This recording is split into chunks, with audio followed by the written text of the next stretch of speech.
Muy buenas compañeros, bienvenidos al Museo de Historia Natural. Estamos aquí para hacer una breve introducción sobre cómo la psicología conductual invierte en el medio ambiente. El museo fue diseñado por el arquitecto Leónidas Guadarrama e inaugurado el 24 de octubre de 1964. Es una institución cultural de divulgación científica sin fines de lucro. Su propósito es estimular, documentar y difundir todas las actividades que promuevan el conocimiento acerca de las ciencias naturales, el universo, la tierra y la vida, y el fomento a la cultura ambiental. Cuenta con un área de 7.500 metros cuadrados de exhibición, distribuida en un conjunto arquitectónico que consta de 9 amplias estructuras semisféricas formando bóvedas de colores, las cuales albergan los diferentes tipos de colecciones. Vamos a aprender de botánica, astronomía, historia y zoología. Tiene una biblioteca y en las áreas verdes se realizan actividades educativas ambientales y de divulgación científica como el monitoreo de árboles y aves. Entre los ejemplares más emblemáticos del museo se encuentran el oso polar y la réplica de Diplodocus, obsequiada en 1928 al antiguo Museo de Historia Natural, ubicado en el Parque Palacio de Cristal del Chopo.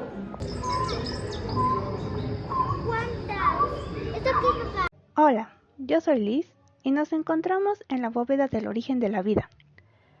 En esta bóveda podemos aprender sobre las diferentes hipótesis que existen actualmente sobre el origen de la vida, como son la sopa primordial, que dice que los compuestos químicos en los océanos pudieron dar lugar a las primeras moléculas orgánicas, y la panspermia, que sugiere que los componentes básicos de la vida llegaron desde el espacio. También podemos encontrar una gran vitrina con muchísima variedad de minerales que podemos encontrar dentro de la Tierra.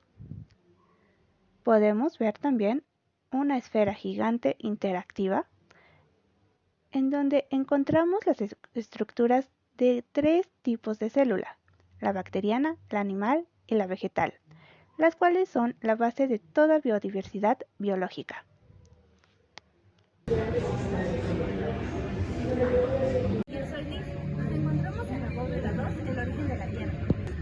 En esta bóveda podemos ver la formación de la Tierra a través de los impactos de meteoritos. Nos muestra algunos de los materiales que contribuyeron a la formación de la Tierra, además de un mundo interactivo en donde podemos aprender sobre las capas que forman la Tierra y sus elementos químicos. En otra parte de la bóveda nos explican el sistema Tierra-Luna, que nos cuentan la formación de la Luna y cómo ésta se convirtió en el satélite de la Luna. También podemos ver un interesante video proyectivo en el cual podemos ver los diferentes procesos formativos en la Tierra a través de millones de años. También nos cuentan un poco sobre las placas tectónicas que forman la Tierra, el ciclo de los supercontinentes, además de un video en donde podemos aprender sobre los sismos, volcanes en el país de México. Por último, podemos encontrar una réplica del meteorito Bakubirito, que es el 5º meteorito descubierto más grande de la Tierra. Se encontró en 1863 en el estado de Sinaloa. Pesa casi 20 toneladas y con 4.13 metros de largo es el meteorito más largo del mundo. Podemos analizar cómo la química es parte de la vida en la Tierra. Dependiendo de su organización, se forman distintos compuestos, por ejemplo, las proteínas, con las cuales aparece la vida en su forma más primitiva. Se forman células y con ello seres unicelulares y pluricelulares. Esto se vuelve cada vez más complejo y forman el sistema nervioso, desde las lombrices, los peces, mamíferos hasta los seres humanos. Hay conductas que responden al medio para sobrevivir. Los seres humanos nos adaptamos y también muchos seres vivos. Cada ser vivo tiene instintos y algunos podrían realizar conductas aprendidas. O sea, sí, para algunos es posible aprender. Por ejemplo, el ser humano tiene el aprendizaje más desarrollado, aprendiendo conceptos, analizando, asociando ideas desde simples hasta las complejas. Y aún así, una gran parte de lo que somos se forma por el medio en el que nos desarrollamos. Hay determinados genes que reaccionan al medio y por ello es importante que un psicólogo visite el museo, ya que somos resultado de procesos de formación que van desde el origen del universo, Tierra y posteriormente la vida. Es interesante analizar cómo todo ha llevado un proceso de muchos millones de años.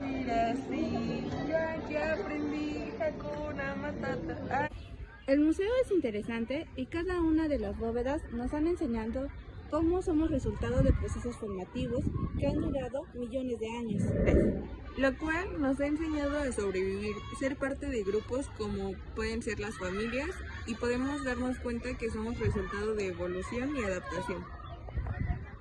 Buen día, compañeros. Nos encontramos en el Museo de Historia Natural y Cultura Ambiental. Mi nombre es Rodolfo Rosas Colín y estoy aquí junto a mi compañero Efraín Rojas. Nosotros les daremos una breve introducción de lo que dio origen a la Tierra. La Tierra se originó hace 4.600 millones de años mediante el choque de polvo estelar y gases. El choque entre estas partículas dio origen a cúmulos. Los cúmulos, al chocar entre sí, dio origen a los planetésimos y el choque entre planetésimos dio origen a los protoplanetas. Posteriormente, el choque entre protoplanetas dio origen a lo que hoy conocemos como la Tierra. Yo soy Efraín Rojas, ahora explicaré el sistema Tierra-Luna.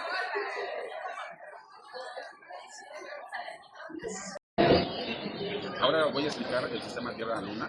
Esta teoría se da porque la Tierra chocó con un protoplaneta que se llamaba Theia. Al absorber la Tierra ese protoplaneta, se creó un anillo de escombros que después se fue en un proceso que se llama acreción, que se fue compactando y dio como resultado la Luna.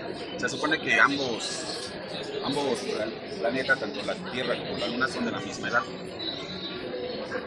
El proceso de enfriamiento de la Tierra fue porque en su momento la Tierra estaba muy caliente y empezaron a atraer a muchos asteroides meteoritos que traían agua desde muy lejos y muchos de la Tierra. Entonces eso empezó a crear unos pocos charcos que después fueron haciendo que eso hubiera mucha lluvia. Y con eso se crearon los primeros océanos. Con esto, el proceso, la Tierra se fue enfriando hasta que ya la mayoría de la Tierra estaba cubierta por agua. Después, con todo el hierro que había en la Tierra, por toda la actividad volcánica que se tenía, se llevó a un proceso que se llamó la gran oxidación. Esto dio pues, entrada a los primeros microorganismos. Estos microorganismos, con la gran oxidación, y hasta que ya la Tierra pudo tener la capa de ozono, empezaron con la creación y el nacimiento de las primeras plantas, dando así el nacimiento a la vida en la Tierra. Rodolfo, ¿qué relación encontraste tú con el origen de la Tierra y la teoría de la evolución de Darwin? Encontramos que toda sustancia, llámese polvo de estrellas, cúmulos, protoplanetas y planetas, han tenido su proceso de evolución, dando así el paso al origen de la vida en el planeta y conformando la teoría de la evolución de Darwin. Oye, Efraín, ¿y tú qué relevancia le encuentras con la materia en esta sala? Pues mira, la relación que yo encuentro con la materia es que realmente es importante el origen que hay entre las especies y cómo se originó la vida y cómo todas estas situaciones se han tenido que adaptar porque el entorno no era muy amigable, que digamos. Entonces nosotros también como seres vivos en su momento también tenemos que adaptarnos a las situaciones que nos están pasando, ya sea por el medio ambiente o por otras situaciones. Entonces hay que aplicar la experiencia que hemos adquirido a lo largo de nuestra evolución como especie y como personas. Gracias, Efraín.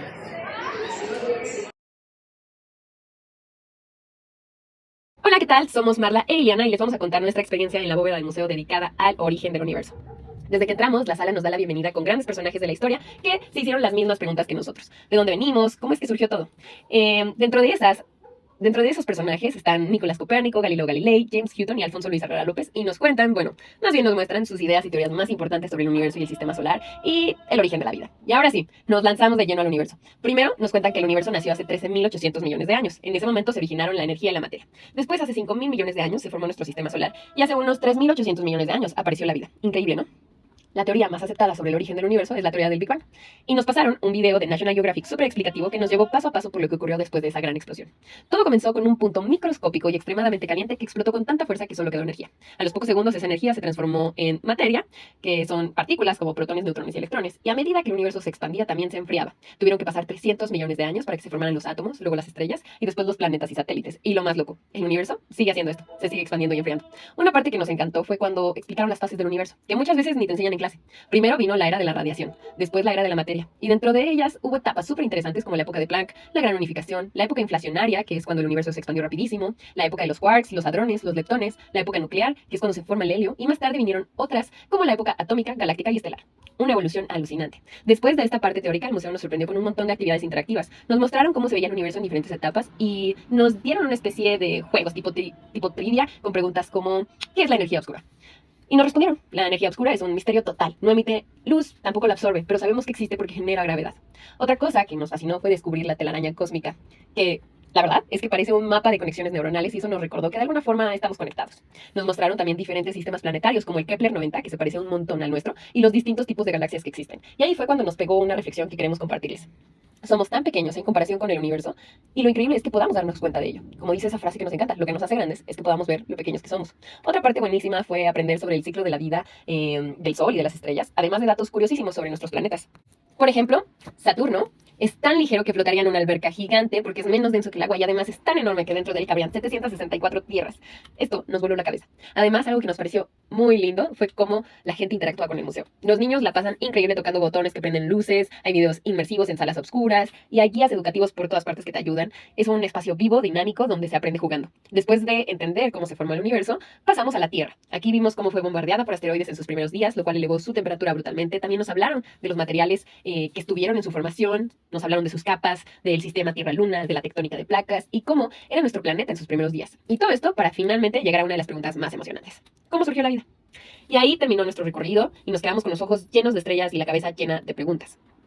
Como reflexión, este tipo de museos nos ayuda justo a reflexionar sobre nuestras raíces más profundas, de dónde venimos, cómo surgió la vida, cómo se conectan todas las cosas en el universo y cómo eso influye en la manera en la que pensamos, sentimos y nos preguntamos sobre nuestro lugar en el mundo.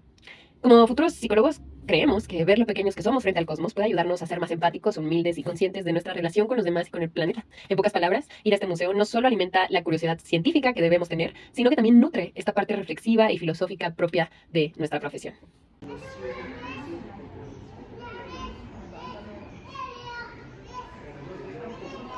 ¿Qué tal amigos? Buenas tardes. Aquí estamos en la bóveda de evolución de la vida, mi compañera Eva Flores. y yo, Juan Carlos Islas. Actualmente se conocen cerca de 2 millones de especies sobre la Tierra, además de todas las que se extinguieron. Esta gran diversidad es el resultado de un proceso evolutivo de cerca de 3.800 millones de años en la Tierra. Bueno, como parte de lo que muestra la bóveda también es cómo fueron viviendo la evolución las diferentes especies.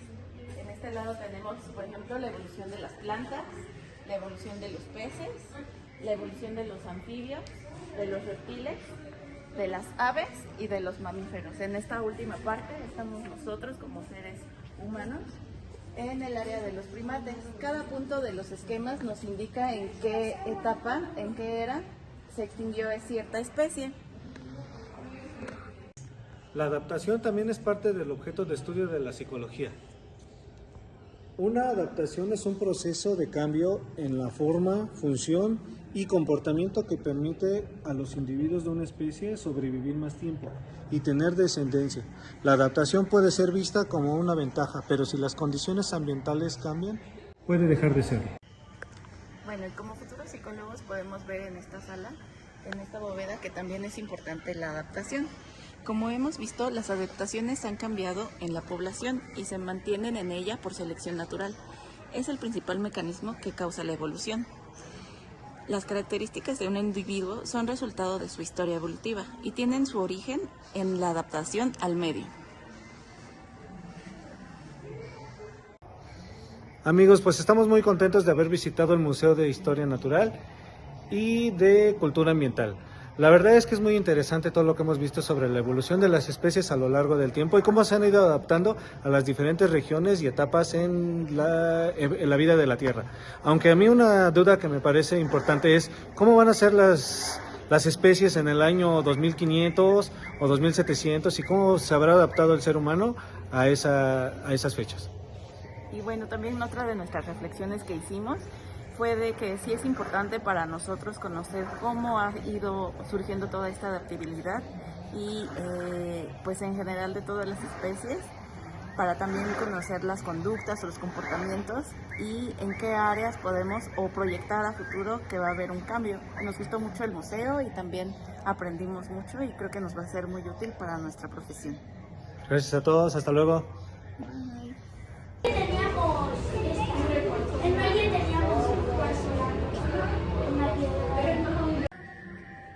Hola a todos, estamos en el pabellón 5 de Diversidad Biológica del Museo de Historia Natural. Somos Leslie Patiño y Miriam Kraus. ¿Sabías que los principios del conductismo están presentes en la naturaleza? Hoy vamos a aprender cómo los animales adaptan su conducta de acuerdo a su entorno, justo como lo enseña la psicología conductual.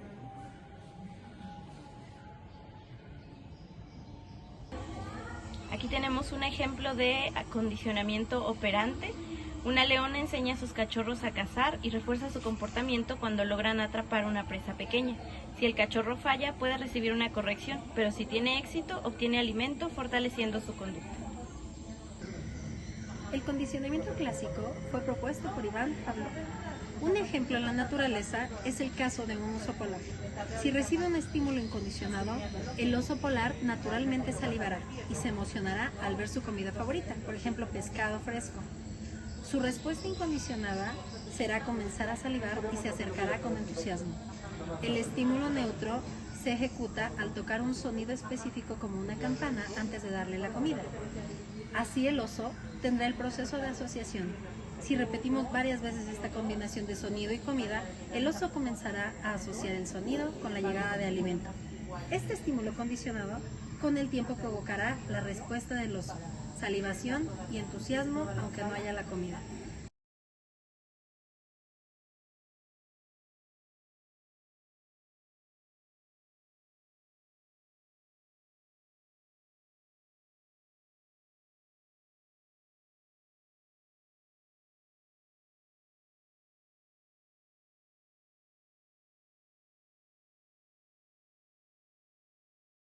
La colección está protegida por un circuito de videovigilancia. Recuerda que tocar las piezas implica una... Muy buenas tardes, compañeros. Hoy estamos aquí en el Museo Estatal, en la sexta bóveda, la cual, como dice mi título, se trata de México Megadiverso. Y como ya se lo estamos exponiendo a lo largo de este video sobre la psicología conductual, la cual se basa en la relación de premio-castigo, la cual conforma nuestro comportamiento. Y como vamos a explicar en esta zona, que es como los animales aprenden a adaptarse de acuerdo al ambiente en el que se encuentran ubicados.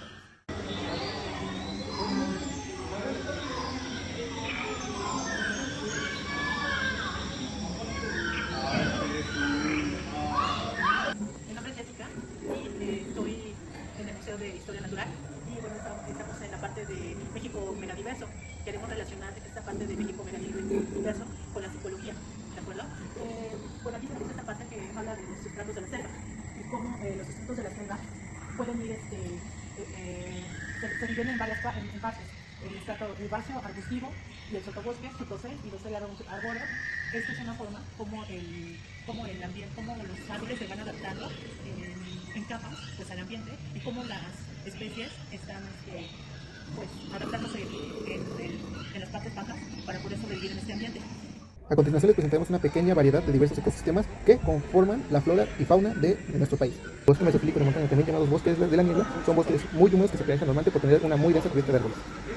El matorral desértico. Esta clase de ambientes por lo general se efectúan en climas secos, semisecos o templados, con lluvias como se prevé muy escasas. El desierto de cactáceas es un ecosistema árido y semiárido donde crecen plantas suculentas con espinas, capaz de sobrevivir a condiciones de sequía extrema. La zona intermareal es la única franja de la costa que se encuentra entre el nivel de mar en la marea baja y entre la marea alta, lo que hace que sea el único lugar que se encuentra siempre sometido al ritmo de las mareas. El arrecife de coral es una zona submarina formada por pólipos de coral que secretan carbonato de calcio, lo que lo hace perfecto para la supervivencia de múltiples formas de vida. Tenemos también el bosque de encinos y coníferas que se encuentra en Chihuahua.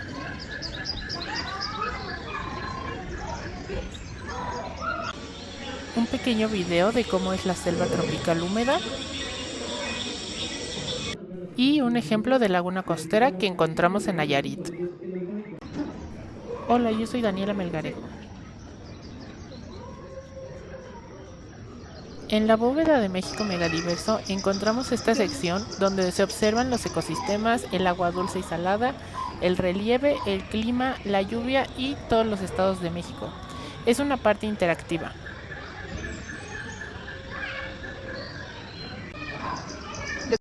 Luego, en este apartado podemos observar todas las fotos de la flora y la fauna de cualquier estado de México.